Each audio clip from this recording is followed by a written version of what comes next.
미술 길잡이 도슨트 양성 교육 프로그램 수강생 여러분 반갑습니다. 지난 시간 서양 미술사 수업을 마치고 오늘 동양 미술사 첫 번째 시간을 시작하도록 하겠습니다. 미술사는 당시 사람들의 가치와 사상이 고스란히 담겨 시각화되어 있는 분야입니다. 특히 동양 미술사는 우리의 뿌리를 더듬는 아주 중요한 분야라고도 생각합니다. 그래서 오늘 저희가 동양미술사 수업에 애정을 갖고 귀를 기울여야 하는 이유이기도 합니다. 오늘 성민우 선생님의 강의를 들으며 옛 사람들과 조우하는 멋진 시간이 되시기를 바랍니다. 안녕하세요. 미술교육학 박사이며 한국화 작가로 활동하고 있는 성민우입니다. 전북도립미술관의 이번 강의는 한국 미술의 전반적인 흐름과 한국 미술 감상법을 내용으로 하고 있습니다. 그럼 강의를 시작하겠습니다. 미술의 역사는 서양 미술의 역사와 동양 미술의 역사, 현재의 미술의 역사를 의미하는 동시대 미술로 나누어 설명할 수 있습니다. 서양 미술의 역사가 조각과 회화, 건축과 장식 미술 측면에서 많은 부분 다루어진다면 동양 미술의 역사는 여기에 서예적 측면 그리고 조각과 도자기 영역이 강조되고 있습니다. 현대 미술의 배경은 현대 사상입니다. 고대 미술의 배경은 그에 비해 종교와 사상입니다. 종교시대 이전이 신화세계를 주요한 내용으로 다루고 있다면 역사시대 이후에는 종교의 영향이 더 커진다고 볼 수 있습니다. 모방론이나 표현주의, 도구주의, 형식주의, 맥락주의, 수정주의 등 다양한 예술론 중에서 전통 미술 및 한국화 영역의 그 미술사에 해당하는 해석은 도구주의적 입장이 조금 더 강할 수밖에 없습니다. 미술을 해석하고 분석하는 다양한 예술론들 중에서 한국 미술이라는 영역이 아무래도 전통 미술의 영역에 속하기 때문이고 또 고대 시대 이후로부터 시작된 미술의 그 전개가 종교의 영향을 많은 부분 받고 있기 때문일 겁니다. 동양 미술은 특히 불교와 유교 그리고 도교의 영향 하에서 그 문화적 측면의 영향을 많이 받고 사상적 측면의 영향과 더불어서 다양한 예술 형태로 존재하게 되었습니다. 동양 미술의 지역적 구분은 크게 중국과 한국, 일본 지역, 인도, 동남아시아, 서역 등을 다루고 있습니다. 이번 강의에서는 우리 지역, 한반도 지역을 중심으로 해서 선사시대로부터 현재에 이르기까지의 동양 미술의 큰 영역에 속하면서도 한국적인 지역에 해당하는 한국 지역의 한국 미술사를 주요 내용으로 하도록 하겠습니다. 동양 미술의 영역은 회화와 조각, 건축과 공예 측면으로 설명이 됩니다. 전통 미술 문화로 여겨지기도 하고 한국 미술의 영역으로 설명되기도 하는 주요 교육 내용들입니다. 오늘 여러분들과 함께 볼 다양한 감상 혹은 미술사에서의 주요하게 드러나는 교육 내용들을 먼저 설명을 드리겠습니다. 먼저 고구려의 고분벽화, 삼국시대의 금속공예 작품들, 그리고 고대 사회로부터 시작된 그 조각의 형식인 불상의 다양한 형태들, 그리고 고려시대로 대표되는 세련되고 수준 높은 불교 회화의 전통, 조선시대 이후 많은 측면에서 한국 미술을 대표한다고 여겨지는 산수화 영역, 그리고 동양 예술에서 특히 두드러지는 문인화의 전통, 인간의 역사를 다루는 데 있어서 빼놓을 수 없는 인물화의 등장과 전개 과정, 그리고 일상적인 사람들의 모습을 미술의 형식 안에서 담고 있는 풍속화의 전통, 청자와 백자 등으로 대표되는 도자기 문화, 그리고 다양한 건축과 정원, 탑 등이 전통 미술 문화로서 그리고 한국 미술사의 중요한 유산이며 유물로서 우리가 알고 넘어가야 할 미술사의 유적이라고 생각을 합니다. 실제 전통 미술 문화로서의 한국 미술사가 갖는 미의식과 조형미의 특징은 전통 미술 문화에 담겨있는 철학과 사상이라는 측면, 그리고 그 조형미의 특징, 이를 통한 전통 미의식에 대한 이해라는 이 세 가지의 틀 안에서 함께 이해되고 감상되어야 합니다. 그 중에서 한국적 미의식의 조형미를 우리는 이러한 단어들로 설명하곤 합니다. 생명, 자연주의, 중용, 겸손 등. 그런데 이러한 조형미의 특징은 분명 서양 미술에서는 주요하게 다루어지지 않는 부분이 있습니다. 그 중요성의 측면에서 독특한 특성을 지니는 동양 미술의 특성이라고도 볼 수 있습니다. 현대사회 미술의 특성을 형식적, 내용적으로 분석할 때 조형 요소나 원리 그리고 작가의 개인적, 역사적, 사회적 배경들을 중시하는 데 있어 이러한 조형미의 특징은 서양 미술과 구분되는 동양 미술, 특히 한국 미술의 특성을 대표하는 용어라고 할 수 있습니다. 지금부터 한국 미술의 전개 과정과 그 흐름을 살펴보도록 하겠습니다. 선사시대 이후 한반도 지역에서 최초의 미술 형태가 등장한 이후 삼국시대는 고구려 백제 신라의 개성이 두드러진 문화적 산물들을 남겼습니다. 통일신라와 발해의식이 불교 미술의 황금기를 이루었고 고려시대에는 여기에 귀족적이며 국제적인 불교 문화가 형성이 된 시기입니다. 한국 미술의 개화기로 불려지는 조선 초기를 거쳐 내외적으로 상당히 어려운 시기를 겪었던 조선 중기, 전쟁과 은둔의 시기를 거칩니다. 조선 후기, 여러분들이 잘 알고 계시는 바와 같이 한국 미술은 그 르네상스 시기를 거친다고 평가되고 있습니다. 조선 말기 개화기 시기와 더불어 미술 향유층이 성장하면서 미술계에도 다양한 변화들이 등장을 합니다. 근현대에 이르러 시대와 정체성에 관한 고민들을 하게 되면서 한국 미술은 전개와 발전 과정을 쭉 이어왔다고 볼 수 있습니다. 선사시대의 한국 미술은 고대인의 일상과 영혼에 관한 흔적들을 미술로 보고 있습니다. 회화의 시원으로 불리는 암각화와 최초의 추상미술 형태인 선사토기들을 살펴보겠습니다. 서양은 미술사의 시작을 동굴벽화로 하는데 동양 미술 경우에는 암각화나 암화를 위주로 살펴봅니다. 이는 그 지역의 인류가 살았던 자연환경 및 미술의 재료 등등 다양한 차이 때문에 나타나는 현상으로 읽어볼 수 있습니다. 울산 방부대 암각화는 선사시대 한반도인들의 당시 생활 모습만이 아니라 그들의 바램이나 미술적, 기술적 표현 방법 등을 살펴볼 수 있는 중요한 자료입니다. 더불어 반구대의 보존 문제에 관한 논란은 자연과 문화에 대한 현재 우리들의 시각, 가치관 등에 대한 논란일 수도 있다는 생각이 듭니다. 화면에서 보시는 것처럼 울산 방구대 암각화 오른쪽에 그 형상들을 드로잉으로 떠놓은 작업이 있습니다. 물고기들이나 고래 그리고 사냥에 필요한 도구들 그리고 일상생활에서 당시의 사람들이 어떠한 형태로 그리고 어떠한 동물들을 상징적으로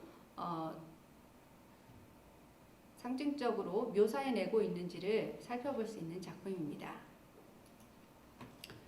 동양 미술의 시작 혹은 서양 미술에 비해서 시기적으로 더 발달한 토기 문화는 미술품이 실용적으로 작용했는지 혹은 의례용으로 사용이 되었는지 혹은 상징적인 배경으로 발전하게 되었는지 그러한 다양한 요인들이 복합적인 필요를 만들어내면서 더 발달된 문명과 문화를 어떻게 전개시켜 나갔는지를 살펴볼 수 있는 작품들입니다.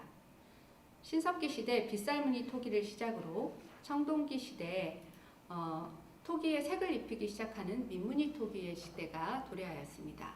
이후 삼국시대 전기에 해당하는 철기시대에는 고온에서 단단하게 구워내는 토기가 발달하게 되면서 이후 도자기 문화로 급성장했다고 볼 수 있습니다. 신석기 시대의 토기의 시작과 함께 청동기, 철기 시대의 청동기 문화의 흔적들은 보다 더 구체적으로 그 당시 사람들의 기술적, 종교적 특성, 미적 구현 능력, 그리고 그에 관련된 내용 등을 더 단단하게 보여주는 문화유산들입니다. 한반도의 고대 사회인 삼국시대 미술은 고구려와 백제, 신라, 삼국으로 나누어서 각각의 특성과 차이점들을 살펴볼 수 있을 것입니다. 아무래도 미술사를 다룸과 동시에 시대적 역사를 함께 다루는 느낌이 들 수밖에 없는 것은 그 당시의 역사를 다루는 시점 자체가 그 미술사적으로 가치 있는 문화적 유산이나 유물들을 보고 그 당시의 역사적 측면들을 살펴보는 어떤 그 학문적 측면의 특성이기 때문에 어쩔 수가 없습니다. 고대 미술과 종교와의 연관성은 불교 미술의 시작으로 각 지역의 문화적 특성과 그 차이 그리고 예술의 개인적, 지역적 개성으로 설명할 수 있습니다. 또한 중국의 영향 혹은 자생적인 한반도 지역의 영향하에 만들어진 도교 문화도 그런 유사한 측면에서 살펴볼 수가 있을 것입니다. 이러한 불교와 도교 문화를 바탕으로 만들어진 다양한 삼국시대의 미술품들은 삼국의 개성적인 문화 형태를 읽어낼 수 있는 재료가 될 것입니다. 삼국 중 가장 먼저 고대 국가를 형성하고 특히 불교 문화를 받아들인 고구려의 미술을 보겠습니다. 불교가 들어오기 전인 고구려 초기의 고분 벽화는 안악 삼호분의 예로 설명할 수 있습니다. 슬라이드에서는 보여드리기 어렵지만 안악 삼호분은 중국의 고분 문화와 유사한 성격을 띠면서도 고구려인들의 생활상이나 내세사상을 읽어낼 수 있는 작품입니다. 지금 보여드리는 무용총의 수렵도나 무용도는 가장 대표적으로 고구려의 미술의 형상을 읽어낼 수 있는 작품입니다. 무용총은 5세기경에 만들어진 고구려의 고분 벽화이고요. 그 안에 그려진 벽화인 수렵도나 무용도가 대표적으로 여러분들에게도 익숙한 그림일 것입니다. 수렵도와 무용도를 우선 보겠습니다. 수렵도를 보면 사냥을 하고 있는 사람들, 말을 타고 있는 사람과 산의 형태, 그리고 나무의 크기, 거기에 등장하는 동물 등을 통해서 당시의 일상생활과 그들의 내세관을 함께 읽어볼 수 있고요. 특히 인물이 산이나 나무에 비해서 크게 그려진 것으로 보아 당시 이들이 어떠한 의도를 가지고 이러한 그림을 그렸으며 당시의 사람들이 생각하는 가장 중요하게 여기는 것이 무엇이었는지를 읽어볼 수 있습니다. 즉 자연이라고 하더라도 나무나 산이 분명 인물보다 거대함에도 불구하고 인물보다 작게 그려져 있음을 볼 수 있습니다. 이러한 표현적 특성은 원시적 그 자연관에서 비롯되었을 수도 있지만 실제로 이러한 고분 벽화를 통해서 그 묘주가 어떤 내세에서 어떤 삶을 지속하고 싶은지에 대한 혹은 현세에서 가지고 있었던 부귀나 명예를 그대로 내세로 이끌어가려고 했었던 그들의 의도를 읽어낼 수 있는 측면이기도 합니다. 무용도를 보면 당시의 사람들이 가지고 생활했던 어떤 일상생활의 모습, 의복의 형태, 지위 계급 체계, 그리고 그 당시 사람들이 어떤 생활 풍습 같은 측면들을 고스란히 현재인들에게 전달해주고 있는 기록의 역할을 하고 있음을 알 수 있습니다. 무용총보다 조금 앞선 시기라고도 할 수 있고 유사한 시기라고도 볼 수 있습니다. 각저총의 씨름도입니다. 각저총의 씨름도는 수바퀴라고 그래서 그 씨름과 유사한 어떤 민속 놀이 형태죠. 게임의 형태인 그 씨름도를 형상화시키고 있고요.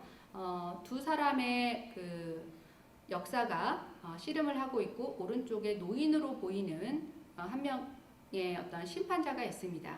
그리고 두 사람의 역사 왼편으로는 원시적인 나무 형태로 보이는 큰 나무가 설치되어 있습니다. 그리고 역사와 노인 위쪽에는 도깨비 형상으로 보이는 신상의 형상이 뜬금없이 그려져 있는 것을 볼 수 있습니다. 실제 이 역사의 인물 묘사를 한번 보겠습니다. 이 앞쪽으로 드러나 보이는 인물의 경우 고구려인의 얼굴 형상을 가지고 있는데 비해서 뒤쪽으로 그려진 인물의 형상을 보면 매부리코나 눈썹이나 입의 형태를 봤을 때 서역인의 모습으로 보여지는 것이 사실입니다. 그리고 실제로 고대 사회의 사람들은 고분 벽화를 그리는 데 있어서 노인의 형상을 잘 표현하지 않았습니다. 그것은 왜냐하면 현세에 누리고 있는 가장 명예롭고 혹은 권위 있는 현재의 삶을 고스란히 내세 사상으로 이끌어가려고 했기 때문에 늙고 병든 형태보다는 젊고 건강한 형태의 인물들을 많이 그렸음을 알 수 있습니다. 그런데 특이하게도 두 역사를 심판하고 있는 노인의 형상을 그려낸 것으로 보아 이것이 조금은 다른 방식의 그 의도를 가지고 그려진 그림임을 알 수 있습니다. 자, 여기에 있는 나무의 형태를 다시 보겠습니다. 혹자는 이 나무의 형태가 원시적인 그 나무의 그 표현법이라고 설명을 하는 사람도 있고요. 또 일부에서는 신수, 특히 우주수라고 해서 그 이상적인 공간에 있는, 그러니까 도교적 그 세상에서 그 우주의 나무라고 불려지는 특별한 나무로 이해를 하기도 합니다. 그래서 아무래도 가지 끝이 둥글게 표현이 되고 뭉툭하게 표현이 되어서 원시적인 표현 기법일 수도 있고, 그리고 그 다른 나무와는 다른 방식의 특별한 나무의 형상을 그려내기 위해서 이러한 표현 기법을 썼다고 볼 수도 있습니다. 나무에는 자연스러운 방식으로 4마리의 새가 존재하고요.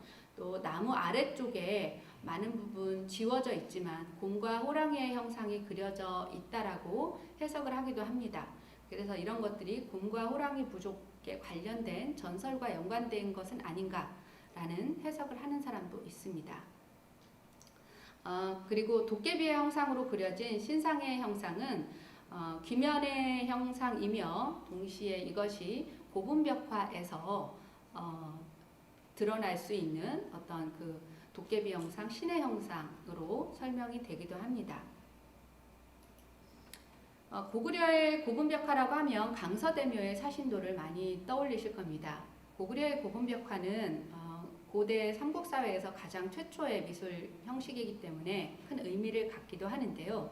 실제로 이러한 사신도는 불교적 영향보다는 도교적 영향에 의해서 상징적으로 해석이 되는 부분이 많습니다. 잘 아시는 것처럼 네 방위에 해당하는 4개의 상징적 혹은 신화적 동물이 네 방위를 지키고 가운데 있는 부분은 이렇게 황룡이 지키는 사신도의 형태를 고분이 취하고 있습니다. 다양한 측면들의 복희 여화에 관련된 신화를 이야기하는 이렇게 다양한 신선이나 산악 표현 등이 함께 그려져 있기도 합니다. 이러한 예술 형태들을 분석해보면 유려한 선이나 화려한 색채 등이 뛰어난 당시의 조형적 표현임을 알 수 있습니다. 이러한 사신도와 더불어서 우리가 읽어낼 수 있는 것은 동양미술의 특성 중 색에 대한 상징성입니다. 주로 오방색이라고 불려지고 이러한 각각의 사방위 그리고 가운데 중앙을 상징하는 황색을 통해서 동양미술에서는 방위별로 혹은 시간별로 상징과 더불어서 그 색채를 지정을 하기도 합니다. 이러한 사방위에 따라서 강서대묘의 벽화를 한번 읽어보겠습니다. 북쪽은 검은색을 의미하고요. 검은 거북이의 형상이 그 지역을 지킨다고 알고 있습니다. 자, 동쪽은 생명의 시작을 의미하기 때문에 청색으로 상징이 되고 나무가 그 지역의 상징목이 됩니다. 그리고 청룡, 상상 속의 동물인 용이 그 방위를 지키는 수호신입니다. 남방은 적색으로 붉은색을 의미하고요.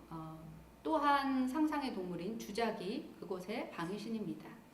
서쪽은 흰색, 금으로 상징이 되며 호랑이이면서도 동시에 상징적 호랑이로 일컬어지는 수호신이 그 부위를 지키고 있습니다. 가운데 부위는 가장 중요한 지역이며 중앙을 의미하는 황룡이 방위신으로서 천장 부분에 그려져 있음을 알 수 있습니다.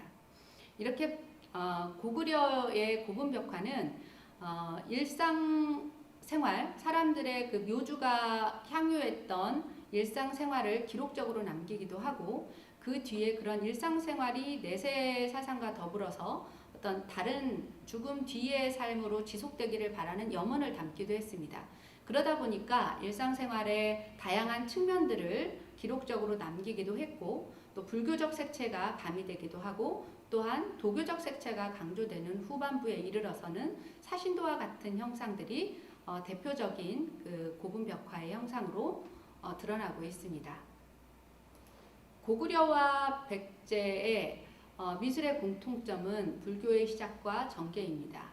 그래서 고구려와 백제의 공통적인 측면을 이렇게 불교적 색채로 읽어보자면 일광삼존불이라고 일컬어지는 조각 작품들입니다. 아주 크기가 작은 그 불상인데요.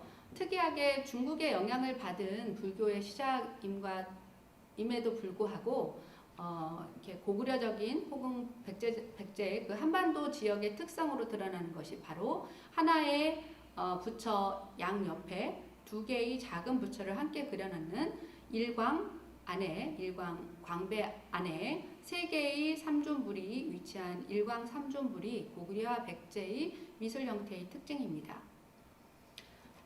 백제의 미술로 넘어가 보겠습니다. 고구려가 가장 먼저 불교를 받아들여서 그 뒤에 그 영향 하에서 백제의 미술이 불교적 색채를 많이 갖고 전개되었는데요. 대표적으로 서산 마해삼존불의 형태를 봤을 때 산속에서 혹은 어떤 그 절벽의 형태 안에서 조각상으로서 존엄한 그 불상의 형상을 그려내는 수고로움을 그리고 뛰어난 기술로 이렇게 담아내는 것으로 보아 당시 고대 사회가 불교라는 종교의 영향이 얼마만큼 컸는지를 알 수 있습니다. 다음 백제의 미술에서 우리가 살펴볼 것은 고구려의 고분벽화와 같이 백제의 그 고분 형식입니다. 백제 고분 형식 중에서 좀 특별하게 그 남아있는 것이 문형왕릉입니다. 당시 중국의 양나라의 영향을 받았다고 일컬어지는 이 벽돌 무덤의 형상 안에서 우리가 발견하는 것은 이렇게 그 등잔에 그 틀을 남겨놓음으로써 죽은 이와 현재를 살아가는 사람과의 어떤 전혀 다른 세상을 이야기하면서도 그 내세에 대한 혹은 그 고분 안에서의 어떤 또 다른 삶에 대한 중요성을 어떻게 인식하고 있는지를 알 수 있습니다. 백제의 미술은 불교와 도교가 잘 어우러진 미술의 형상을 띠고 있음을 알 수 있습니다. 대표적인 것이 산수문전입니다. 산경문이라고도 불려지는 형상인데요. 그 벽돌입니다. 백제 사회는 와박사라는 직위가 존재할 정도로 벽돌을 굽거나 혹은 이렇게 기와를 구워내는 어떤 그 도자기 문화겠죠. 도자기 문화에서 뛰어난 사람들을 박사라고 일컬을 정도로 상당히 발달한 형태였음을 알 수 있습니다. 이 산수문전의 경우는 도교적 색채가 뛰어난 작품임을 알 수 있는데요. 여기에 보면 산수문전의 형상에 보면 사방 글자로 치면 품자처럼 위와 아래쪽에 산이 그려지고 거기에 신선으로 일컬어지는 사람이 함께 그려지기도 합니다. 그리고 산의 형태 위에 나무들의 형태와 각각 그 신선 사상을 의미하는 동물들이 배치되어 있습니다. 자, 이러한 품자의 삼봉이 중첩해 있고 그 뒤에 바위가 뾰족하고 수목이 울창하고 그 안에 도사로 그려지는 그 신선의 형상을 통해서 당시 사회가 중국에서 들어온 그 도교 사상을 통해서 어떻게 자신들의 어떤 문화적 유산으로 유물로서 표현되고 있는지를 알 수가 있습니다. 자, 그러한 형상, 특히 불교와 도교가 합쳐진 그 미술적 산물은 금동, 용봉, 복례산 향로를 통해서 읽어낼 수 있습니다.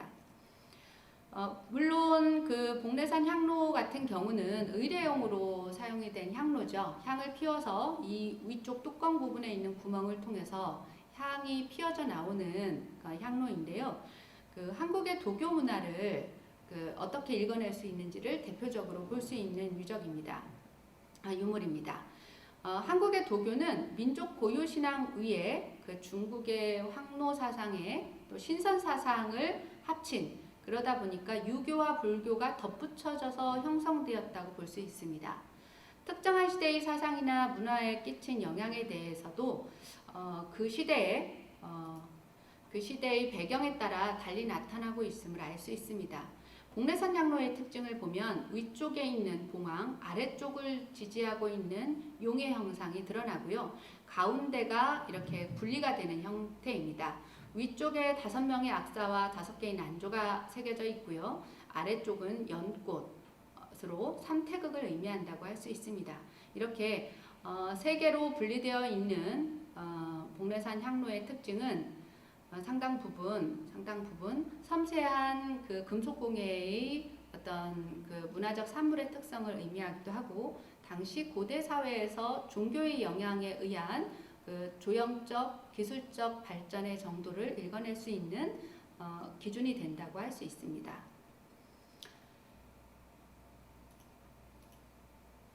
백제의 미술은 석탑의 등장 그리고 성장과 전개 과정을 통해서도 함께 이야기될 수 있습니다.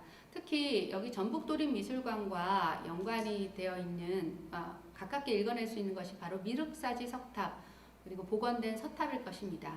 그리고 부여 지역의 정림사지 5층 석탑도 함께 화강암으로 만들어진 한국적 석탑의 특성을 대표적으로 보여주는 작품이라고 할 수 있습니다. 저도 얼마 전에 익산의 미륵사지 에 가서 실제 그 복원된 그 석탑을 보고 왔습니다. 그 이전에 그 일제시대 때 폭력적인 형식으로 이루어졌던 복원의 형식을 한 19년, 20년 정도의 복원 과정을 거쳐서 한국에서는 드물게 제대로 된 복원의 과정과 노력을 들인 결과물이 바로 미륵사지 석탑 복원물이라고 할 수 있습니다. 자, 이러한 미륵사지 석탑을 복원하는 과정에서 발견된 것이 전통 공예품으로서의 그 미륵사지 사리장엄구입니다. 처음 1999년인가요? 그 당시에 그 미륵사지 석탑을 발굴하는 과정에서 이 사리장엄구가 그 탑 아래에서 발견이 됐다고 하는데요. 외호와 내호로 이루어져 있습니다. 외호는 금동으로 만들어진 형상이고요. 내호는 금재, 즉 금으로만 만들어진 형상입니다. 두 개 다 가운데를 돌려서 여는 뚜껑과 본체의 형상을 띠고 있고요. 높이 13cm 정도, 그러니까 우리 손바닥 정도에 해당하는 크기의 사리 외호에는 덩굴 무늬와 꽃무늬, 물고기알 무늬 등이 새겨져 있습니다. 선의 흐름이 유려하고 양감과 문양의 생동감이 뛰어나며 이런 그 장엄구 자체의 기형의 안정성 등과 더불어 상당히 세련된 멋이 드러나는 조형 작품이며 동시에 문화적 유산이라고 할 수 있습니다. 자, 고구려 백제에 이어서 신라의 미술을 한번 살펴보도록 하겠습니다. 신라의 미술은 천마총, 천마도와 서조도 최화판을 통해서 당시의 회화적 그 흔적들을 발견해 볼 수 있습니다. 천마도는 나무판 위에 그려진 어떤 흰색의 그 천마가 표현이 되어 있고요.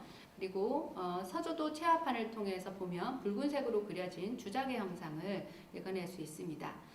물론 이 당시에 고대 사회 우리의 그 회화적 발전이 다른 조각이나 건축이나 어떤 고분벽화 등등등과 비해서 그런 것들에 비해서 뒤처졌다고 볼 수는 없습니다. 단지 오랜 시간을 거치면서 많은 부분 남아있지 못하기 때문에 그 당시의 회화적 흐름을 우리는 실제 사물이나 어떤 작품보다는 다른 도자기나 고분벽화나 혹은 다른 조각 형식들을 통해서 읽어낼 뿐입니다.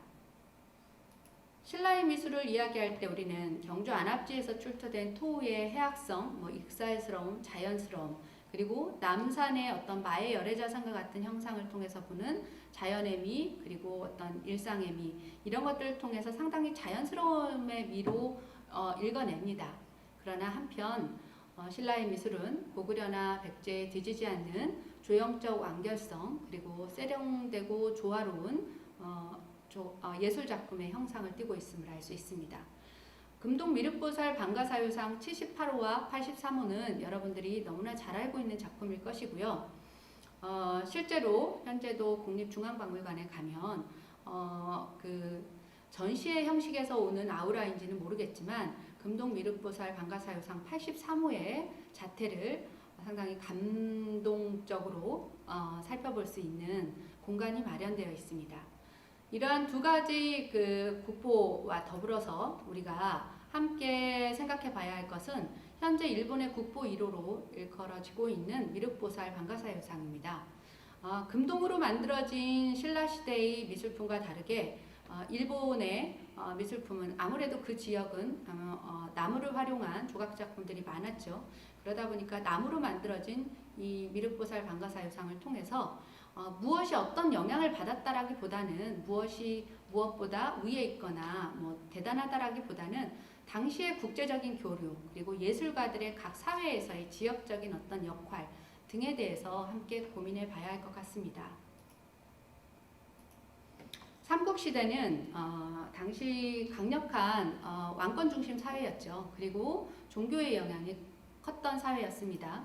그러다 보니까 고구려나 백제, 신라 그리고 거의 비슷한 시기에 남쪽 지역에 있었던 고대 국가였던 가야 이 세 나라가 다 같이 금색을 상당히 왕족이나 불교적 이상량을 드러내는 상징색으로 혹은 상징물로서 활용한 공통점을 발견할 수 있습니다.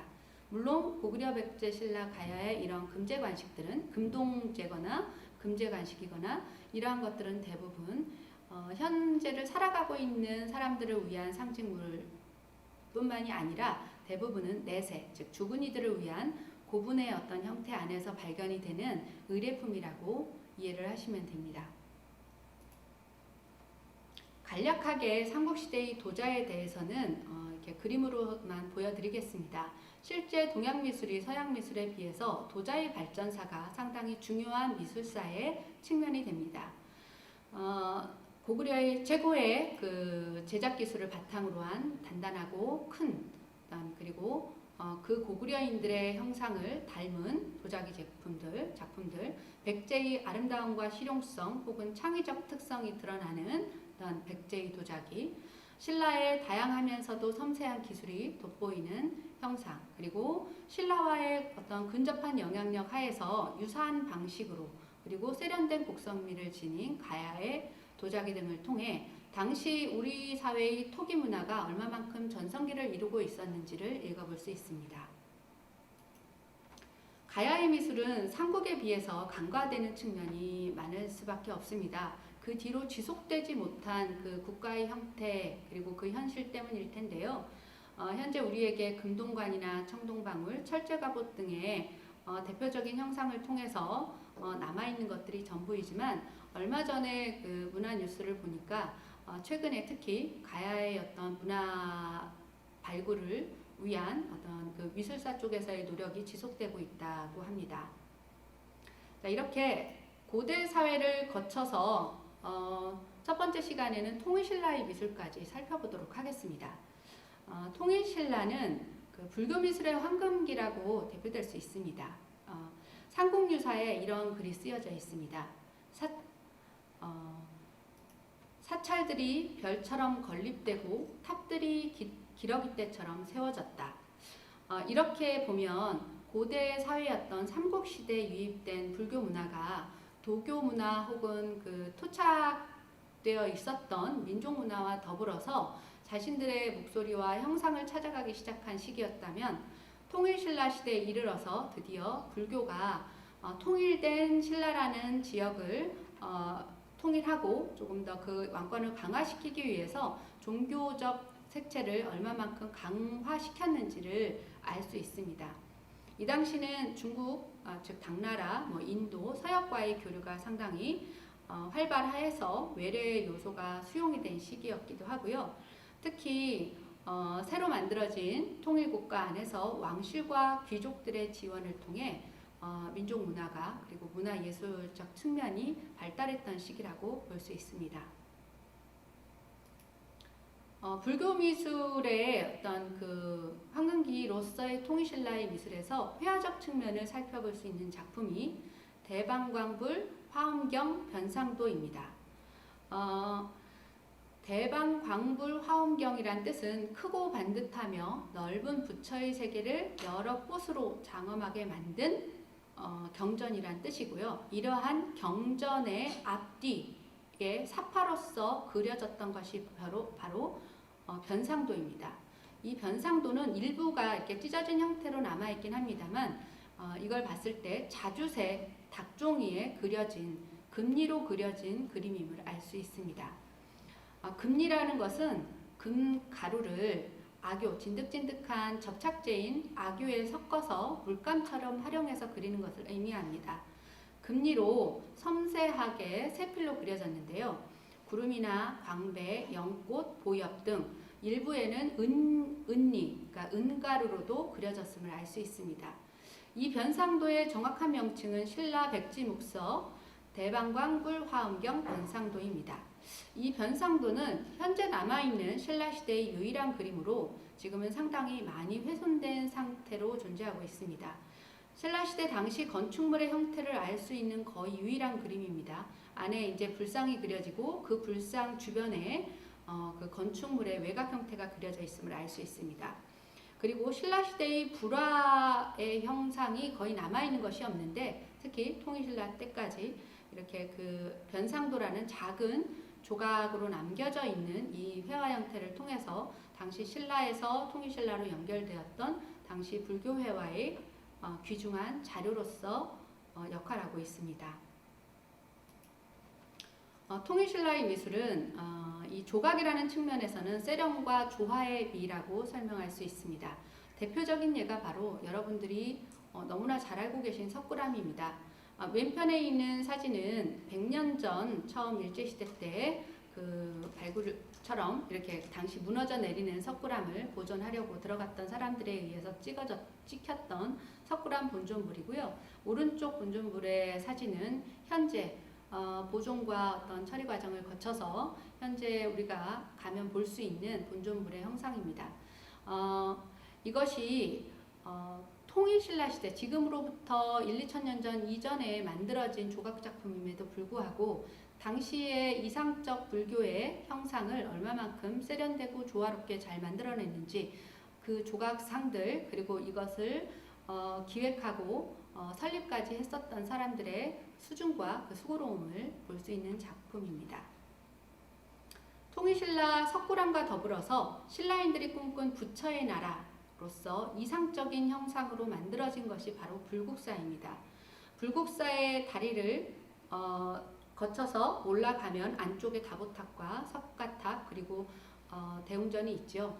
이것은 당시 신라인들, 특히 통일신라인들이 가졌던 부처의 나라, 그러니까 이상적인 어떤 공간의 구현입니다. 그래서 이것은 그리고 또 특히 우리가 중점적으로 봐야 할 것은 통일신라의 그 사찰들이 어떤 그 뒤에 시대에 만들어진 산속 깊이 있는 그리고 조선시대 특히 산 깊이 들어갔던 어떤 그러한 사찰의 형태가 아니라 가장 넓고 사람들의 그 용이한 근접성이 있는 그런 지역과 좋은 땅에 그 배치되었던 불교적 이상량의 구현이라고 볼 수 있습니다.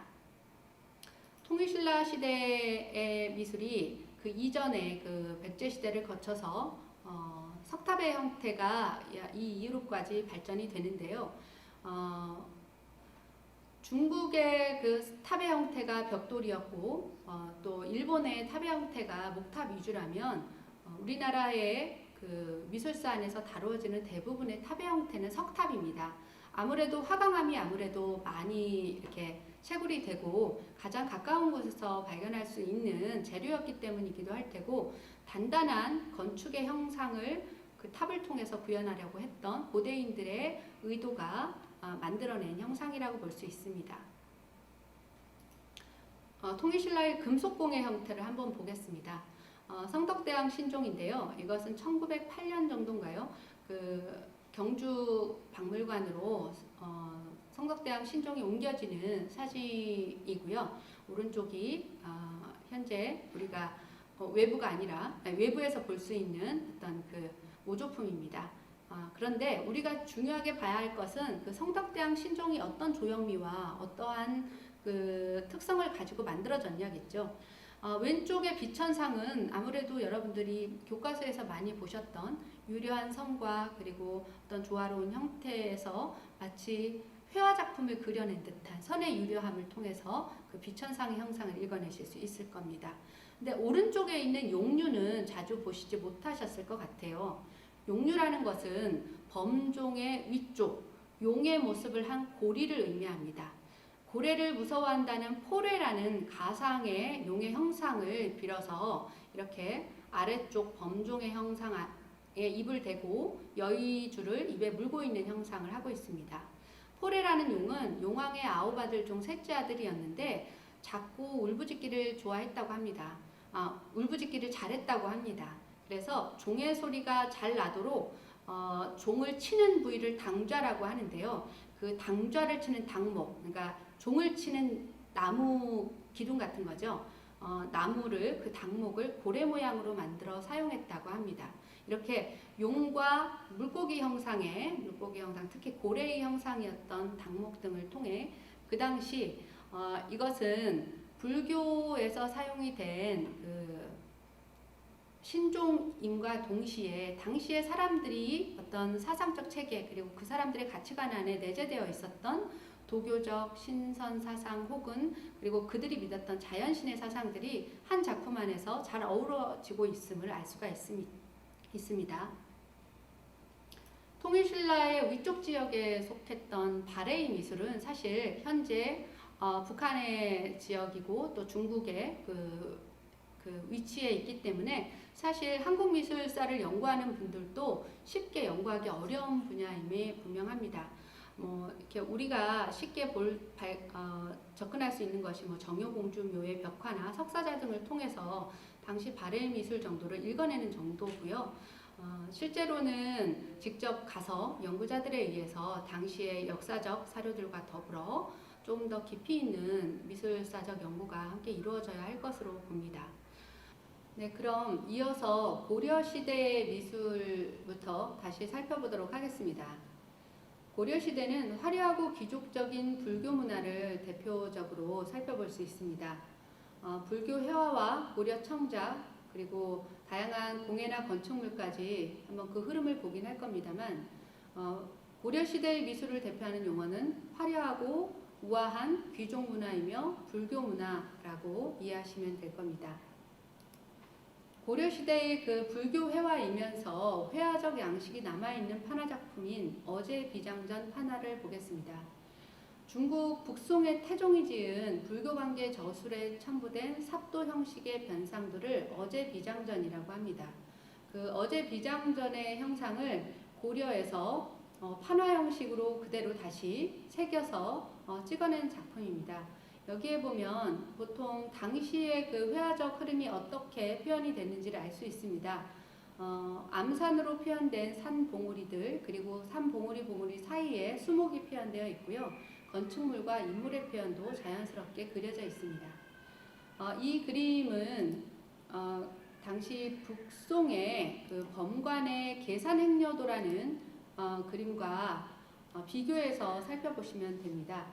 현재 우리나라에 남아있는 고려시대의 불교 회화, 특히 일반 회화가 많지는 않지만 중국과의 어떤 연관관계나 서로 간의 교류를 통해서 살펴보건대 당시 북송의 회화적 흐름이 고려사회에도 영향을 주고 있었음을 이 어제 비장전 판화를 통해 알 수 있습니다.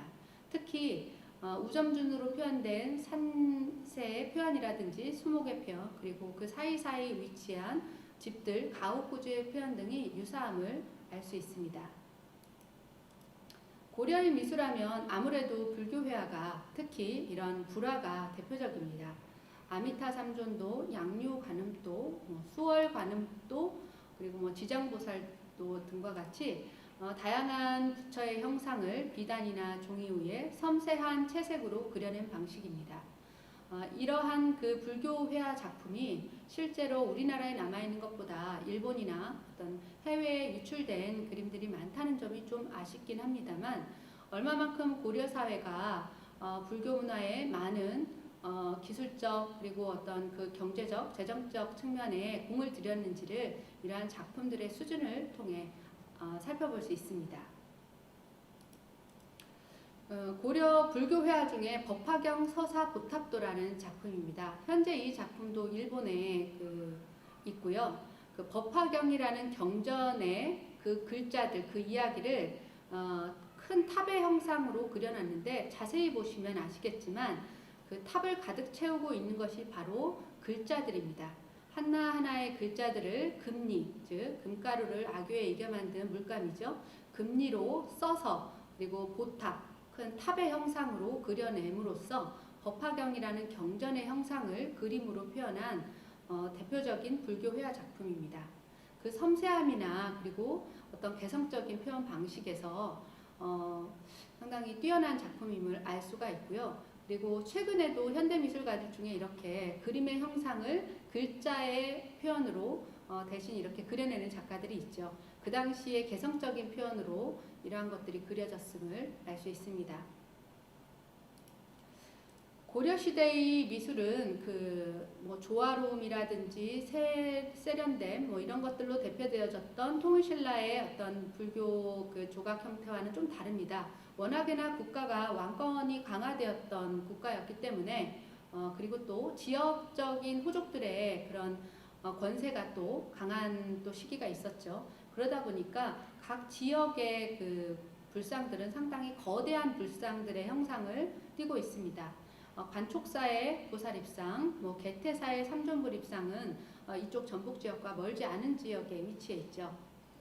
또한 그 당시에 귀족적이면서도 국제적인 미술의 형상을 금동관음 보살좌상이나 비로자나불좌상, 철조 형태를 통해서 읽어보건대 다양한 재료들을 조각의 형태로 빌려오기도 했고 당시 외래 문화를 수용해서 또 그 고려 시대의 문화적 형태를 만들어내는데 노력하고 있었음을 살펴볼 수 있습니다.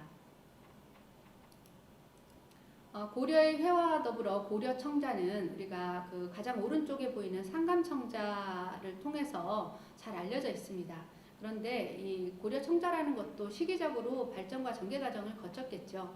순청자계라고 해서 청자의 형상을 다른 문양이나 그림을 최소화시켜서 만들어낸 순청자계 청자 작품들이 있고요. 화청자계라고 해서 색깔이나 그림으로 치장을 한 청자들이 있습니다. 상감청자계 같은 경우는 당시에 어떤 그 나전칠기라든지 상감기법을 다른 공예품에서 가져와서 상감청자 기법을 새롭게 응용하고 창작해낸 결과물이라고 합니다. 이와 더불어 건축과 석조물이 회화에 비해서 많은 부분 남아있을 수밖에 없습니다. 당시의 건축물은 상당히 귀족적이며 단아한 선종적 불교 건축물의 특징을 띠고 있습니다. 대표적인 것이 부석사 무량수전이죠.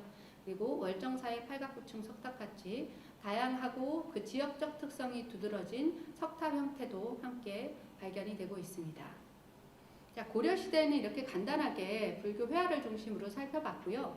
바로 한국미술의 형성기라고 일컬어지는 조선시대의 미술을 이번 시간에 주요한 내용으로 하겠습니다. 조선은 한국미술이 형성된 시기입니다. 그리고 지금 우리가 생각하는 한국미술사의 가장 대표적인 특성을 두드러지게 안고 있는 작품들도 대부분 조선시대의 미술작품들입니다.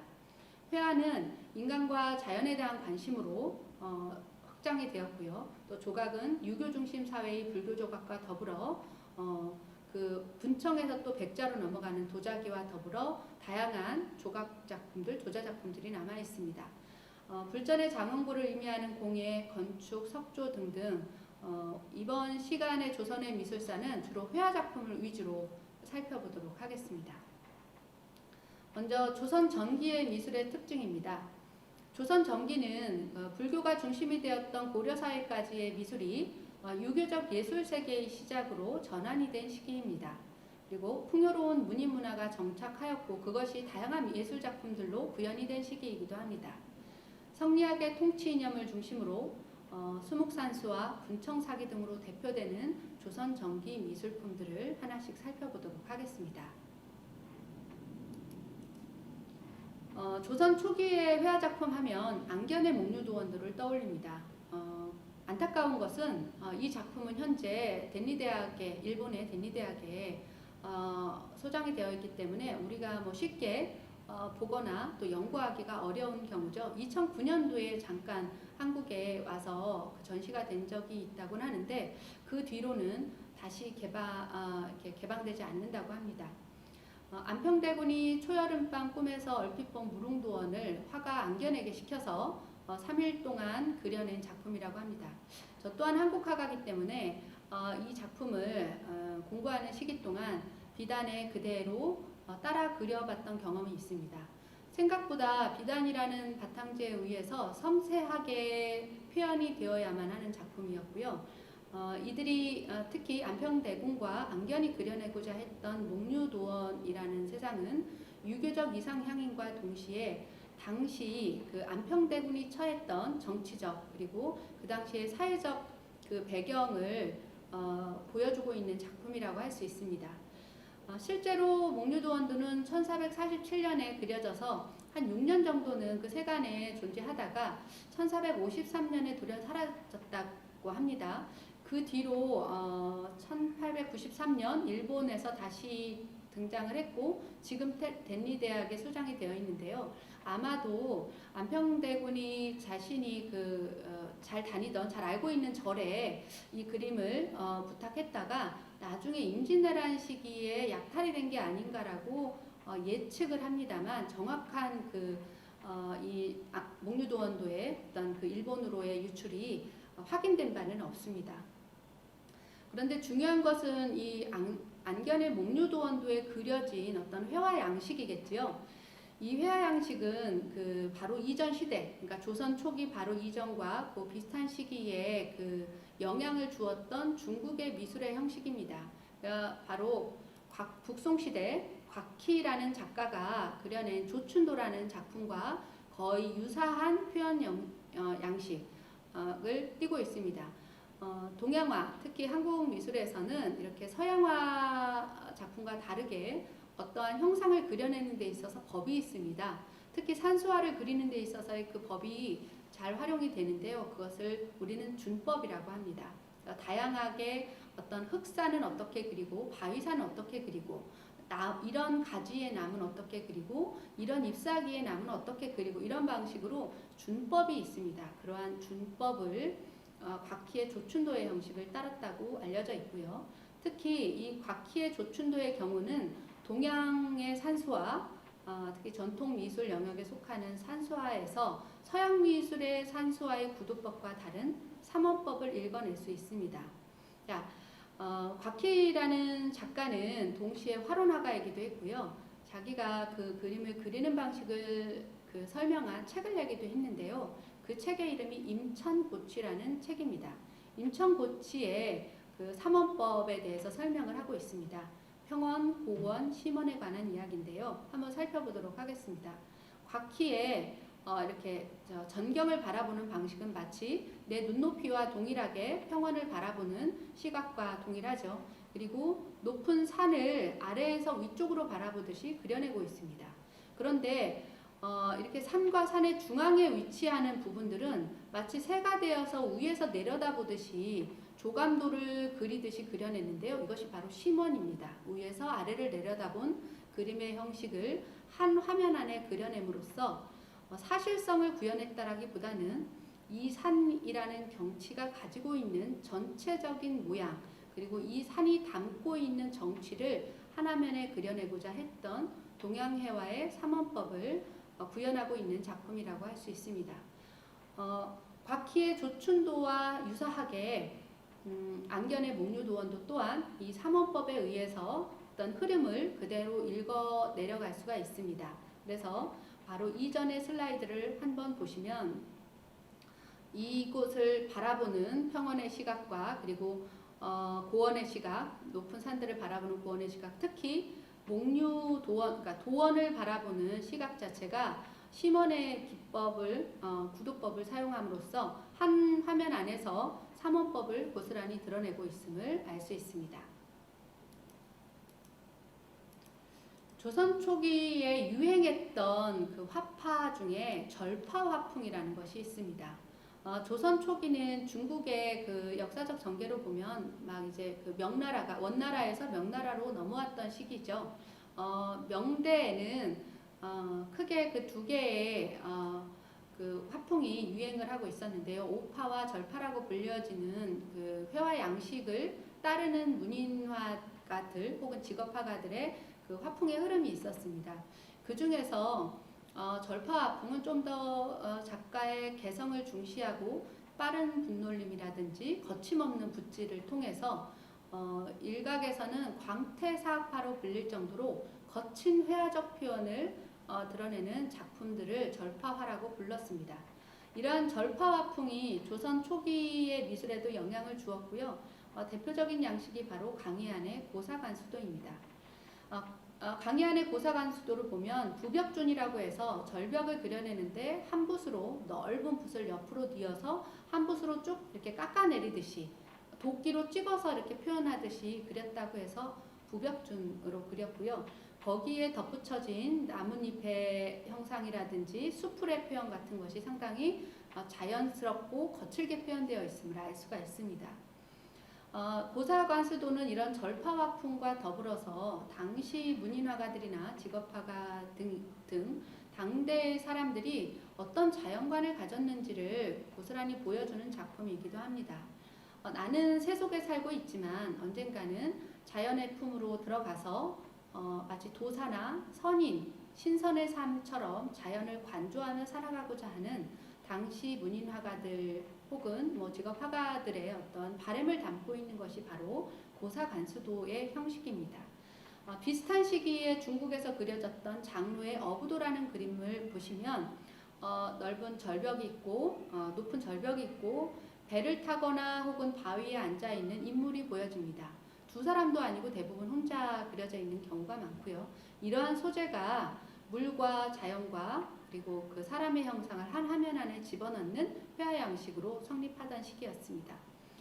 이런 양식은 조선시대 내내 한국의 회화에서 등장을 하는데요. 김홍도의 고사관수도가 조선 후기에서 말기에 이르는 동안까지도 지속적으로 그려지고 있는 것으로 보아서 조선시대 문인화가와 직업화가들에 의해서 상당히 유행했던 미술적 특성이었음을 읽어낼 수 있습니다.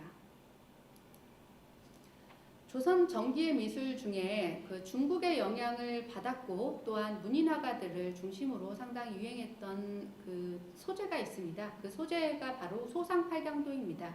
8개의 그 각각의 계절, 봄이면 두 폭, 여름 두 폭, 가을 두 폭, 겨울 두 폭 이렇게 해서 8폭의 병풍의 형식으로 그려지는 소상팔경을 한 시리즈 작품처럼 그려내는 소상팔경도가 주로 유행을 하기도 했고요. 이것은 이러한 소상팔경을 통해서 그 화가들이 자기가 가고자 했던 도교적 혹은 신선 사상을 그대로 드러내는 혹은 자연에 귀의하고자 하는 당시 어떤 바램들을 작은 화면 안에 담아냈던 그러한 예술 양식이기도 합니다. 조선 초기는 그 불교 사회에서 유교 사회로 넘어가면서 국가 정책 자체로 그 삼강 행실과 같이 삼강 오륜과 같은 어떠한 교훈적인 내용들, 유교적 그 생활 원리 같은 것들을 많은 그 일반인들까지, 일반 계층들까지 보급시켜야 하는 어떤 국가적 정책의 방향이 있었습니다. 어떤 국가 교육 정책인데요. 그런 국가 교육 정책을 그림을이나 글을 통해서 전달해 줘야 됐죠. 근데 글을 모르는 사람이 많다 보니까 아무래도 그림을 통해서 사람들을 가르치고 교훈을 주기 위한 어떤 그 예술 형태들이 남아 있습니다. 지금으로 보면 이렇게 책의 삽화이거나 어떤 일러스트 정도로 이해를 할 수 있는 삼강 행실도와 같이 그림이 전하는 유교 윤리가 상당 부분 서책을 통해서 남아 있는 것이 바로 삼강 행실도와 같은 이러한 판화 작품들의 유래이고 그리고 그 뒤로도 지속적으로 발전을 하게 되고요. 어느 순간에는 어떤 이런 삽화 같은 형식이 아니라 판화가 아니라 회화 형식으로 기록화되고 또 남겨지고 변화됨을 살펴볼 수 있습니다. 조선 전기 미술 중에 또 특이한 것이 바로 계회도라는 그림 양식입니다. 계회도는 어떤 모임을 기록으로 남긴 작품을 의미합니다. 계회도가 그 일반 그 문인 계회가 많은데요. 문인들이 자신들의 사회적 혹은 정치적 어떤 목적에 의해서 모임을 갖는 겁니다. 그리고 모임을 가져서 이야기를 나누거나 차를 마시거나 간혹 술을 마시거나 어떤 토론을 한다거나 등등등 하는 자신들의 친목 모임이나 어떤 모임들을 화원을 불러서 아니면 화가를 불러서 그것을 기록으로 남기게 합니다. 어디에서 누구와 누가 만나서 어떤 내용을 가지고 이야기를 했다라는 기록을 남기는데요. 거기에 모인 사람이 뭐 7명이면 동일한 작품을 7작품 남기게 해서 각각 나눠 갔습니다.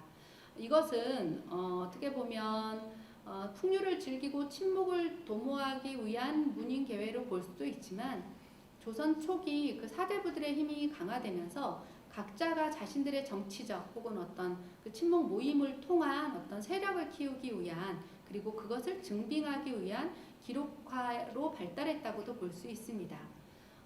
이렇게 실제로는 그 가장 많이 발달을 한 게 문인 계회인데요.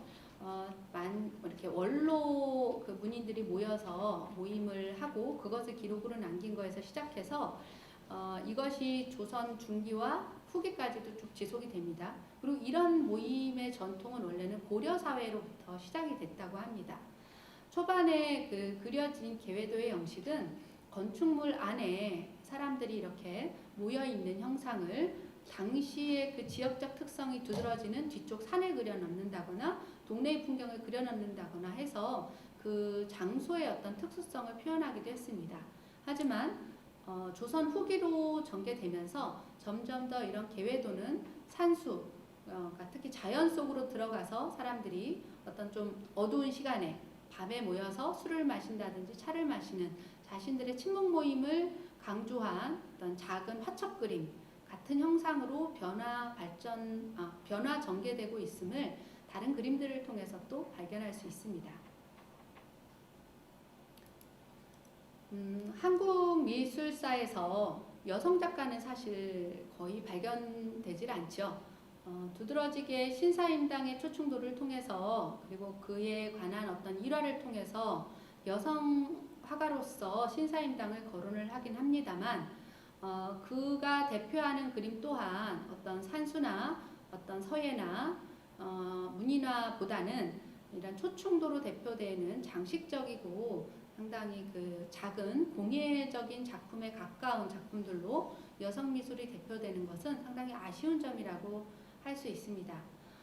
그럼에도 불구하고 신사임당의 작품들이나 일화를 통해서 당시의 여성들의 삶 그리고 그들이 추구했던 조형미를 읽어낼 수 있다라는 점은 또 역사적 가치가 있다고 봅니다.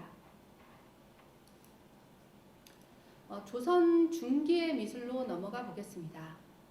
조선 초기 왕권을 강화시키는 그 문인 사대부들의 그 문인 취향의 문화가 막 발달을 하다가 조선 중기는 조금 그 시대적으로 그 국제적인 어떤 상황 하에서도 상당히 어지러운 시기였죠.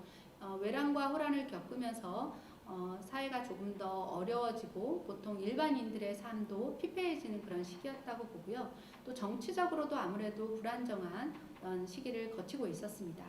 그런 어지러운 속세를 떠나서 예술 작품에서라도 자연으로 기이하고자 하는 그리고 현실을 도피하고자 하는 문인 취향의 작품들이 많이 등장한 것이 조선 중기의 미술의 양식입니다.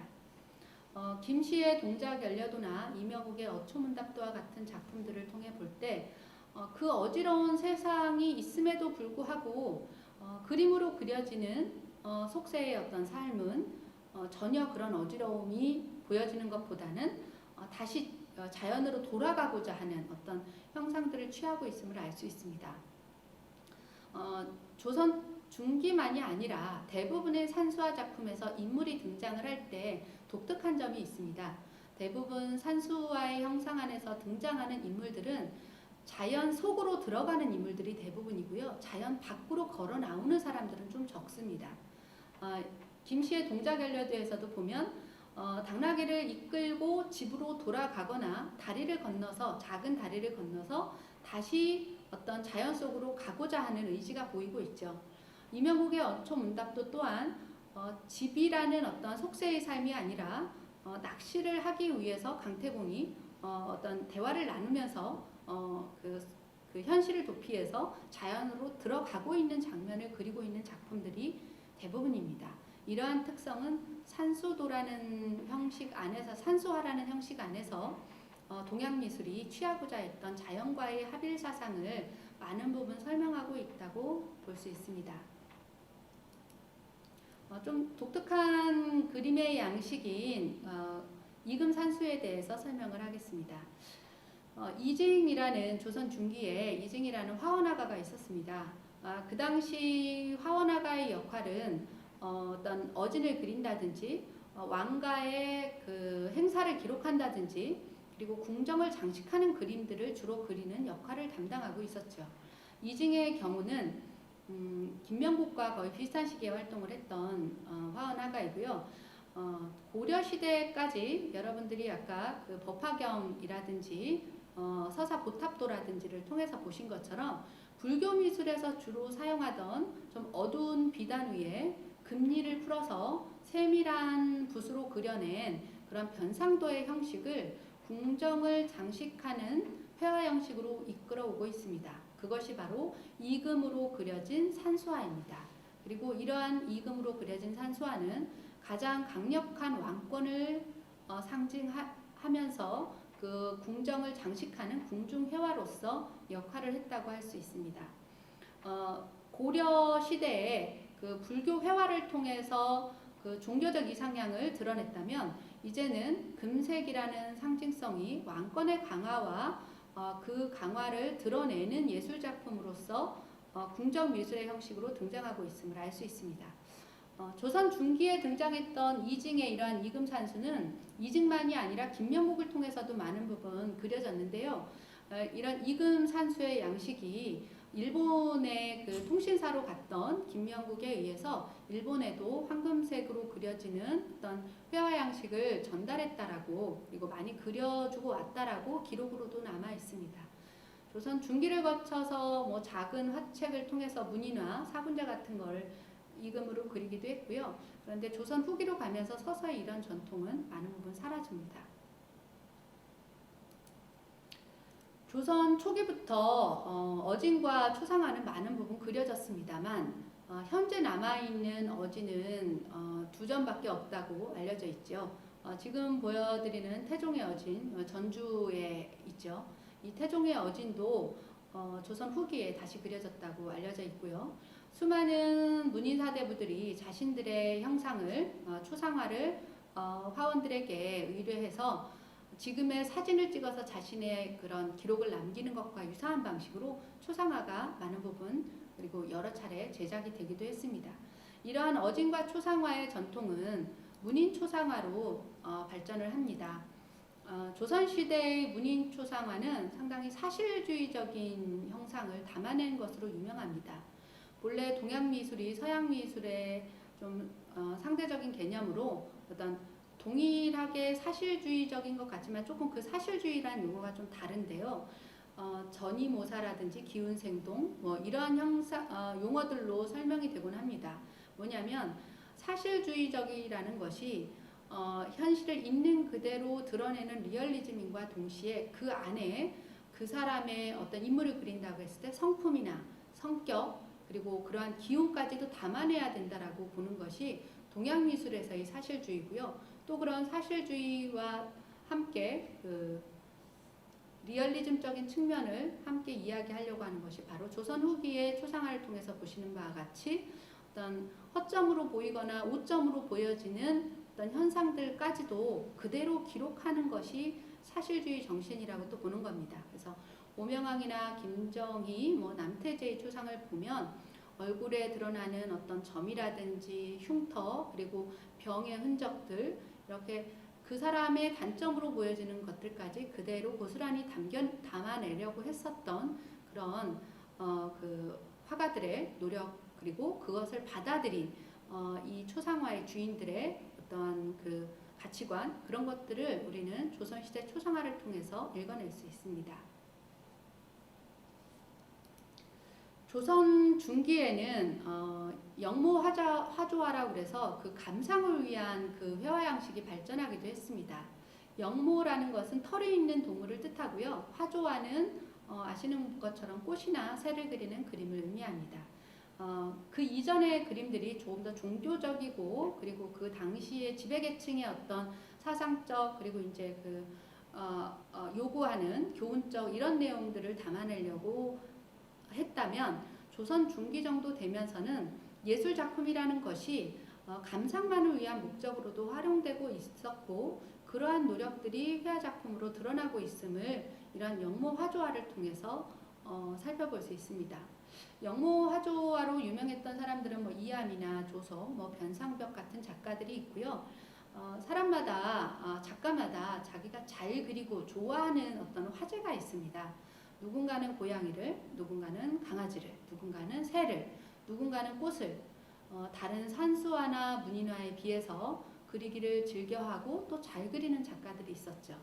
이런 작가들에 의해서 꾸준히 영모 화조화가 감상미술의 영역으로 많은 부분 그려졌고 그 결과물들을 우리는 조선미술의 어떤 또 다른 어떤 측면으로 살펴볼 수 있습니다. 무엇보다도 사대부들 혹은 문인들의 사회였던 조선시대에 특히 조선 중기에는 문인화의 전통이 확고해진 시기라고 할 수 있습니다. 문인화라 하면 직업화가가 아니라 학식이 있는 공부를 하는 그리고 어떤 문인으로서 자신을 대표할 수 있는 사람들이 공부만 하는 것이 아니라 그림을 그림으로써 자신을 표현하고 그리고 그러한 것들이 예술적 성취로서 드러날 수 있는 정도 그러한 예술 작품을 우리는 문인화라고 합니다. 문기가 있다, 문자향이 느껴진다 이렇게 그림을 설명하죠. 문인화에서는 주로 다루는 것이 어떤 그 자신을 물화일체시켜서 자신의 성격이나 자신의 생각을 대표할 수 있는 상징물로서 어떤 식물성 소재들을 많이 활용을 합니다. 그리고 그러한 전통은 원래 중국을 통해서 들어온 것이 맞습니다. 조선 중기를 통해서는 매화를 잘 그렸던 어몽룡 그리고 묵죽을 통해서 자신의 심상이나 어떤 가치관을 드러내는데 익숙했던 이정 그리고 포도를 잘 그려서 묵포도로서 유명했던 뭐 황직중 등등 이런 작가들에 의해서 문인화가 번창했던 그리고 번성하고 발전했던 시기가 바로 조선 중기라고 할 수 있습니다. 자, 이런 문인화를 우리가 우리 주변에서 가장 쉽게 발견할 수 있는 게 이렇게 화폐 속에서도 찾아볼 수 있습니다. 얼마 전이죠. 벌써 꽤 됐나요? 신사임당을 그 인물로 한 5만 원권 화폐가 만들어졌죠. 앞쪽에 보면 신사임당의 그림으로 알려진 명확하진 않습니다만 묵포도가 있고요. 그리고 채수병도라고 초충도 수병이라고 해서 그 초충도로 대변되는 신사임당의 대표 작품 중에 하나인데요. 여기에 그려진 이 가지그림은 그 그림이 아니라 수로 놓아진 그 8폭 병풍 중에 하나의 한 폭의 그림입니다. 그 초충도 수병이 있고요. 그리고 뒷면을 보면 바로 전에 보여드렸던 매화로 유명했던 어몽룡과 풍죽도가 묵죽도로 유명했던 이정의 대표적인 그림. 왜냐하면 그 신사임당과 거의 유사한 시기에 활동했던 작가로 그리고 그 문인화가 유행했던 시기였기 때문에 이 작품들을 그 앞뒤 화면으로 해서 현재 그 조선시대 미술을 대표하는 작품들로 5만 원권 화폐가 만들어졌음을 알 수 있습니다. 자, 그럼 조선 후기의 미술로 가겠습니다. 조선 후기의 미술은 누가 뭐래도 한국 미술의 르네상스기라고 하죠. 마치 당시의 정조와 영조가 조선시대 정치의 르네상스 시기라고 대표되는 것처럼 어떤 건강은 모르겠습니다만 상당히 정치적으로 경제적으로 안정되고 활발한 상공업이 발달함으로써 국가적 안정기에 접어들었을 때 문화예술 또한 상당히 번창함을 알 수 있습니다. 이 시기에 해당하는 조선 후기의 미술을 먼저 살펴보겠습니다. 이 시기는 민족적 자아의식의 형성과 문예부흥의 시기라고 할 수 있고요. 사실정신이 구현되었고 한국적 학풍의 진경산수화가 등장하고 발전했던 시기입니다. 도리어 이런 진경산수화와는 조금 다른 결을 가지고 있는 남종 문인화가 이 조선 후기에서 말기에 이르는 시기 동안 또다시 유행을 하고요. 궁중장식화와 민화를 통한 채색 그림, 그리고 다양하고 발전된 건축 양식이 현재까지 남아서 조선 후기의 르네상스 시기를 대표하는 예술 작품들로 우리는 만날 수 있습니다. 조선 후기의 가장 대표적인 화가는 아마 정선일 겁니다. 조선 초기가 안견의 목류도원으로 대표된다면 조선 후기는 누가 뭐래도 정선이 만들어낸 진경산수의 시기라고 할 수 있습니다. 조선 고유의 화풍으로 형성되었던 시기이며 이런 정선이 만든 그 진경산수화의 전통을 당시의 주체적인 조선 사회의 건립 이런 방식으로 해석을 할 수도 있습니다. 왜냐하면 중국이 우리와 문화적인 어떤 연관성이 깊은 중국이 명나라에서 청나라로 그 왕권이 바뀌게 되죠. 그러한 시기에 더 이상 명은 사대했지만 청을 사대할 수 없다라고 했던 수많은 사대부 문인들에 의해서 청을 배척하면서 그렇다면 명나라의 중화 사상을 명보다는 작지만 소중화 사상이라고 해서 조선이 그 전통을 이어받아서 우리식의 문화권을 형성하고자 노력했던 것이 바로 조선 중화주의입니다. 조선 중화주의의 사상적 전개가 바로 우리의 자연 현상을 그대로 한 화면 안에 회화적으로 담아내고자 노력했던 것이 바로 진경산수화고요. 그 진경산수화의 전통을 확고하게 정립시킨 것이 바로 정선의 역할이었습니다. 정선의 인왕제색도만이 아니라 그의 금강전도나 박연폭포 등을 통해서 산수화가 지향했던 기운생동 그리고 동양의 산수화가 가지고 있었던 삼원법을 충분히 활용한 예술적 형식을 완성한 시기라고 할 수 있습니다. 이러한 정선의 진경산수는 조선 후기 다양한 진경산수와의 어떤 맥을 잇는 친구들이나 제자들이나 후 세대에 의해서 많은 부분 발전을 하게 됩니다. 강희연, 김석신, 최북, 이인문 등 이전의 어떤 중국풍의 그 산수 양식을 따르는 방식과는 별개로 조선의 산천을 진경산수의 방식으로 재해석하여 화면을 구성하는 조선식의 산수화 어떤 양식이 조선 후기에 완성되었다고 할 수 있습니다. 조선 후기가 그 문화에 있어서 르네상스인 것은 수많은 화가들이 문인 화가들만이 아니라 직업 화가들 등등 수많은 화가들이 등장했기 때문이기도 할 것입니다. 삼재라고 불려지는 겸재, 공재, 현재 세 사람을 필두로 하여 풍속화가들 그리고 인물 화가들 그리고 다양한 계층의 화가들까지 이 시기에는 어떤 계층이나 계급을 불문하고 어떠한 그림이라는 것을 그리고 그림이나 문화예술이라는 것을 자신의 표현 방식으로 적극적으로 활용해서 그리고 또 결과물로서도 많은 부분 남긴 시기가 바로 조선 후기라고 할 수 있습니다.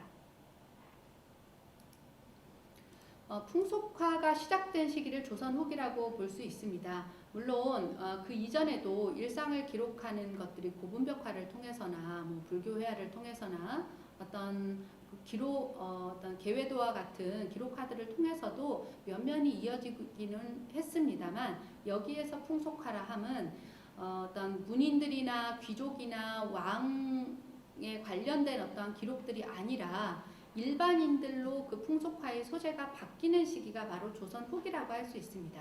근데 우리는 풍속화가라고 하면 김홍도나 신윤복만을 떠올리죠. 그런데 그에 앞서서 어떤 일반인들의 삶으로 그들의 모습을 담는 것으로 관점을 일찍 바꾸었던 작가들이 바로 조영석이나 윤두서와 같은 문인 화가들입니다.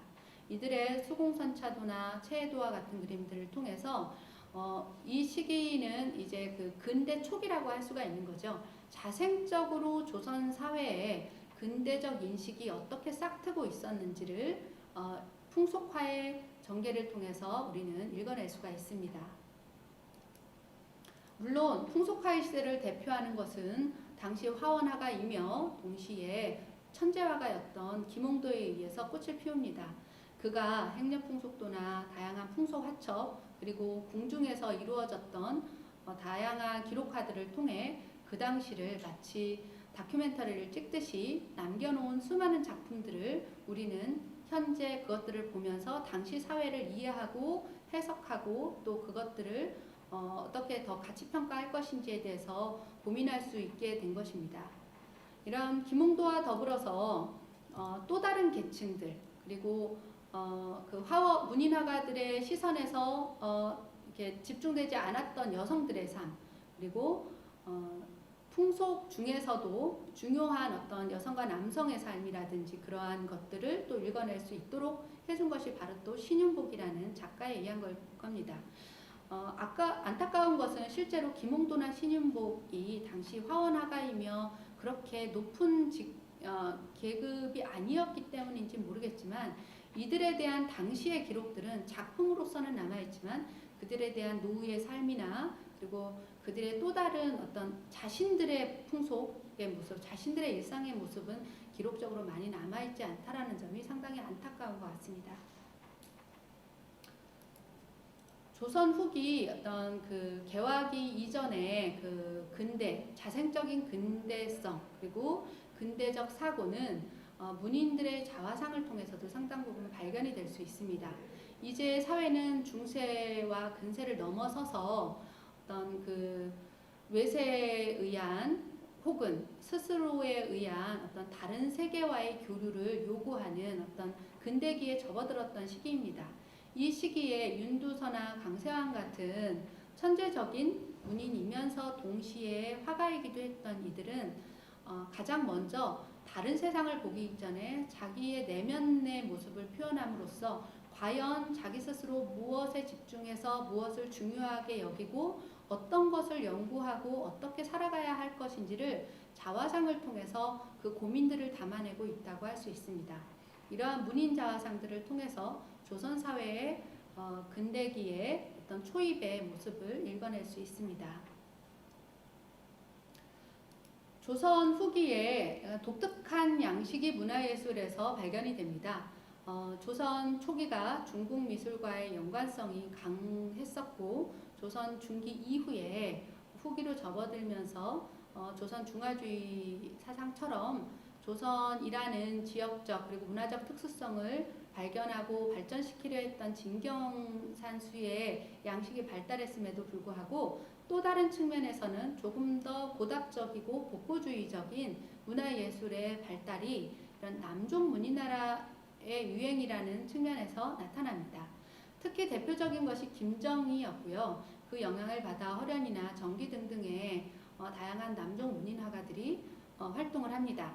남종 문인화라는 것은 육조시대, 위진남북조 시대, 중국으로 치면 훨씬 더 이전의 시대에 산수화라는 전통, 특히 문인화나 어떤 산수화라는 전통이 만들어지면서 그 계보를 따라서 쭉 이어져 내려온 양식 중에 조금 더 학식과 그 회화적 표현이 조금 더 물화일체가 강화되는 그러한 측면을 강조하는 어떤 화풍이라고 할 수 있는데요. 여기서 남종 문인화의 역사나 특성을 다 설명을 드릴 수는 없습니다만 용어로 보자면 문자향, 석권기 이런 것으로 설명이 될 수 있습니다. 그래서 그림을 보면 글자나 그 사람의 학식을 함께 읽어낼 수 있는 그림으로 표현이 되어야 한다라는 정도로 서체나 서예, 학식 플러스 거기에 회화적 표현이 함께 개성 있는 필체로 드러나는 것, 그런 것들이 남종 문인화의 특성이라고 할 수 있습니다. 조선 후기에는 새로운 계층의 개성적인 문화예술 작품들이 등장을 하는 것이 또 하나의 특성입니다. 조의룡은 요즘으로 치면 약사였고요. 당시는 중인계층이었겠죠. 홍세섭이나 이런 사람들이 또 각자가 개성이 두드러진 이전 시대에는 쓰지 않았던 소재나 어떤 표현 방식으로 그림을 그려냈고요. 어떤 취미 미술인데 좀 더 뛰어난 취미 미술처럼 그림을 그려내는 사람들이 많이 등장했고요. 당시 천민계층이라고 불리졌던 장승업과 같은 사람도 상당히 문화예술계에서는 대단히 유명한 작가로서 인정받았던 것이 바로 조선 후기, 조선 말기에 해당하는 시기에 새로운 계층들이 문화예술 측면에서 활동하기 하던 시기였다고 할 수 있습니다. 조선시대의 미술에서 지금까지 보여드렸던 회화 형식들은 대부분 수묵화입니다. 20개의 담담한 단체를 곁들이거나 문인화 전통에서 설명이 되었다면 색이 주가 되는 채색화 전통을 살펴보지 않을 수 없습니다. 채색화의 전통은 불교 회화를 통해서 고려시대에 충분히 발전했음에도 불구하고 유교 사회를 대표하는 것이 수묵 전통과 맞닿아 있었기 때문에 조선 초기 중기를 거치면서 많은 부분 그렇게 발전하거나 어떤 그 가치를 평가받았다고 할 수는 없습니다. 그런데 유일하게 그래도 그 값비싼 반류를 통해서 뛰어난 어떤 제작 기술로 만들어진 채색화는 바로 불교 회화가 아니라 궁중 장식화였습니다. 그런 궁중 장식화의 전통이 문인 사대부나 양반 계층으로 전달이 되고 또 그러한 양반 계층의 문화를 답습해서 따라 그리고자 했던 것들이 바로 조선 후기의 민화의 등장입니다. 물론 궁중 장식화에 비해서 물감 안료의 질도 떨어지고 또 화원화가들의 기량에 비해서 전문 직업인이 화원이 아니기 때문에 그 기량면에서 떨어지는 표현이지만 문화예술을 가까이 하고 그러한 것들을 향수하고 누리려고 했던 일반 대중들의 욕구가 이 민화라는 형식을 만들어냈다고 할 수 있습니다. 이러한 민화가 해학적이고 자연스러운 미, 어떤 조형미를 갖추게 되면서 특히 근대 이후에 조선시대의 미술을 특히 색깔 있는 미술을 대표하는 우리의 미술적 산물로서 평가받고 있는 것이 현재입니다. 조선시대의 도자는 고려시대의 청자와 다르게 그 분청사기로 또 다른 변모를 거치면서 시작이 됐습니다. 조선 초기에는 상당히 그 디자인적인 측면에서 뛰어나면서도 또 이렇게 그 유교 사회의 어떤 특성을 담아낼 수 있는 분청사기가 발달을 하게 되는데요. 분장 회청사기의 준말이 분청사기입니다. 그러니까 분을 발라서 어떤 그 그림을 그려넣은 기법이라고 할 수 있고요. 이런 분청사기는 중기에 이렇게 넓은 붓으로 유약을 이렇게 발라내는 귀얄 붓으로 바르는 기법 혹은 그 유약 안에 도자기 1차로 구운 도자기를 풍덩 담갔다가 빼는 어떤 덤벙 기법 등을 통해서 서민들의 자유분방함과 더불어서 일상생활로 도자기 문화가 확산되고 그러면서 다양한 방식으로 변화되고 있음을 읽어낼 수 있습니다.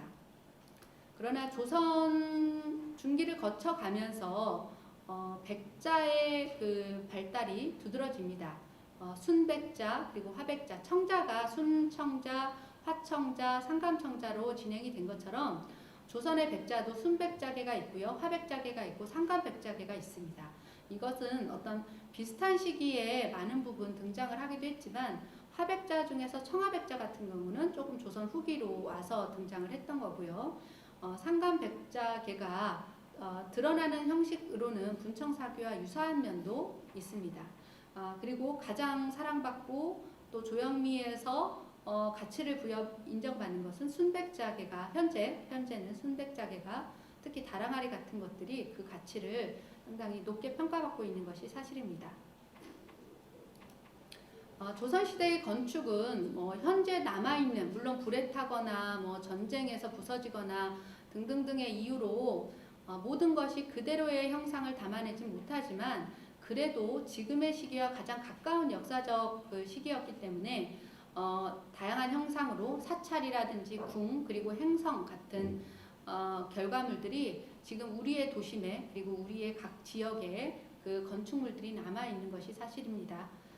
대표적인 것이 통도사 대웅전, 경복궁이나 창경궁 같은 궁궐, 그리고 종묘, 그리고 수원 화성과 같은 성곽 등이 있습니다. 한국의 근대 미술은 이 시기에 한국의 근대화가 조금 이질어진 형상을 가질 수밖에 없었던 역사적 전개와 더불어 한국의 미술 또한 그럴 수밖에 없었습니다.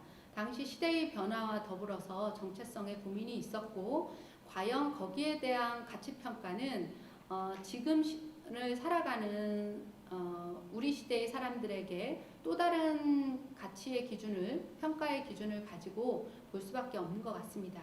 마지막 화원화가로 불려졌던 안중식이나 조석진과 같은 작가들의 그림이 어떤 그 진경산수에서 더 발전했던 방식보다는 더 고답적이고 전통적인 방식으로 약간은 뭐 후퇴, 퇴보한 것들도 당시의 조선 사회가 처한 형상을 문화예술에서 그대로 드러내고 있음을 알 수 있습니다.